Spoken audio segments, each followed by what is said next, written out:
I never had, in my entire life, I never worked for a white person. Never worked as unlike other children from poor background like me.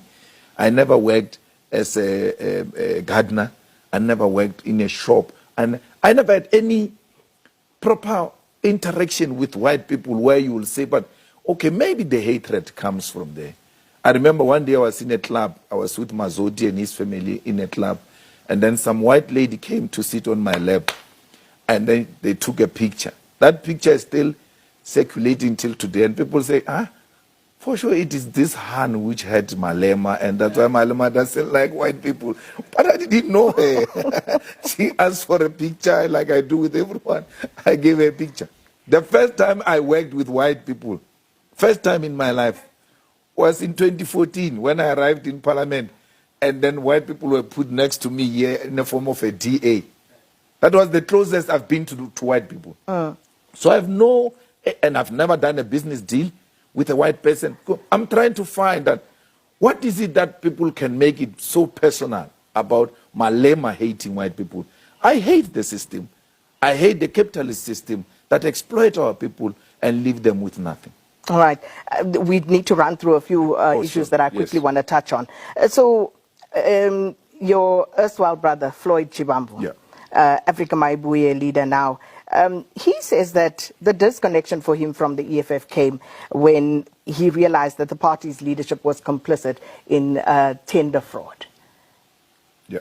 What is your response to that? Are you aware of that? There's no such a nonsense. I mean, what is he saying? Moving away from the EFF because the party is moving towards the direction of corruption. When we formed the party, I had a corruption case in Polokwane. He was always next to me. If he hates what he says he hates now, why didn't that time he didn't even have to be next to me? Nothing. We were no longer in the ANC. There was no EFF. I think we formed it even after being charged. So to want to appear clear of non-existing things really is unfortunate. My sister, I don't understand what is their problem. They leave the EFF. No one expelled them. They leave the EFF. And then from there, instead of looking forward to where they are going, they start thinking in reverse. Everything EFF, everything EFF. It's not true. If that happened, he was a lead of the GTU, Governance Task Unit of the EFF. And therefore, he would have to take a full responsibility because such interactions would have gone through him to be made possible on the ground. But, I know the distraction. I know when people don't know what to do with themselves, they look at who can we attack, and then they come for you. I mean, if Mbuyiseni Ndlozi was to come to the EFF tomorrow, I will put a red carpet for him. Because, yes, he's one of the few who conducted himself in a very different manner. Because I know for a fact that once they leave the EFF, they start behaving like they are potential patients of mental hospital. So the doors open for Mbuyiseni, Floyd? No. Mbuyiseni never took a T-shirt of another political party. So the constitution of the EFF is clear. Once you leave the EFF and put on a T-shirt of another political party, you cannot come back because the EFF is not holding in where you do check in, check out. All right. But Mbuyiseni didn't check out and go into another political party. He said, I'm taking a break. Let me make a reflections and decide on my way forward without being emotional. Of course, he has been engaging in the discourse, but he has never degenerated. Let's run through these. The expulsion of the Israeli deputy ambassador here from South Africa.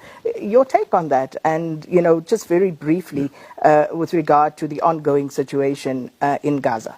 That is a step in the right direction, but that's what cowards do. They behave like they're doing something so that you don't suspect they're cowards. There is a parliament resolution that says close the Israeli embassy. And if they make that move, that is a very strong, bold move that will be sending a message, will be sending to Israel that stop killing children and women, stop bombarding churches, stop bombarding schools, Stop bombarding old museums that have the old material that reminds us of the Palestinian nation. You cannot wipe out a nation right in front of our eyes and you expect us to keep quiet. We would have failed as this generation. You're saying we shouldn't go to the World Cup in the US. Why should we ban or boycott that event? Well, there is a violation of human rights in the US now. There is that unit called ICE, which is taking immigrants, especially those who can't produce. So we have lived through that, where we had to put our IDs on our foreheads for us not to be beaten up. We cannot guarantee the security of Bafana Bafana. We cannot guarantee the security of the fans of South Africa if we are allowed in that particular country. It is not safe to go to America, not only during the World Cup. Any South African who had an intention to go to America, this is not the time. It is dangerous. Secondly, the support of America to Israel to bombard Palestine is a support in solidarity with those who are victims of the imperialist forces and the powerful. Because we cannot allow America to continue the policy of violence and there is no international solidarity. Maduro has been arrested without a due process. Greenland is going to be expropriated without a due process. Interference everywhere through violent means is not something we want to associate with. So we, the beneficiaries of international solidarity, should be knowing what international solidarity can do in pressurizing the powerful to succumb and respect human rights. We're out of time. Final question, victory or death, 2026. Yes. Can anyone other than Julius Malema lead the EFF? Absolutely. Absolutely. The EFF, actually Ipsos gives that research, and you can even check with them. They say the brand EFF has grown beyond the brand Julius Malema. And that's what makes me very happy, that EFF is no longer Julius Malema.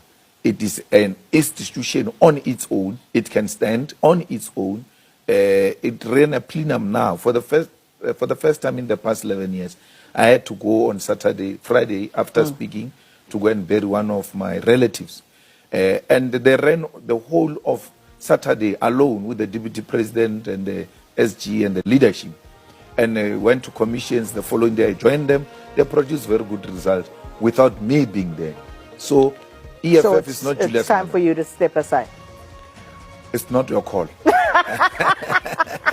You're going but to will you? You're going to take. But will you? No, it's not your call to say that. No, I won't do it, by the way, but it's not your call to make. I won't do it. I'm still very young. Where must I go at this age? 44. When people are loitering around at 89, 94 and all of that. No. We'll find out when the time will be right. Julius Malema, EFF President, Commander-in-Chief, speaking to us here on Morning Live. That's where we'll leave it. Let's hand it over to Leanne for the news.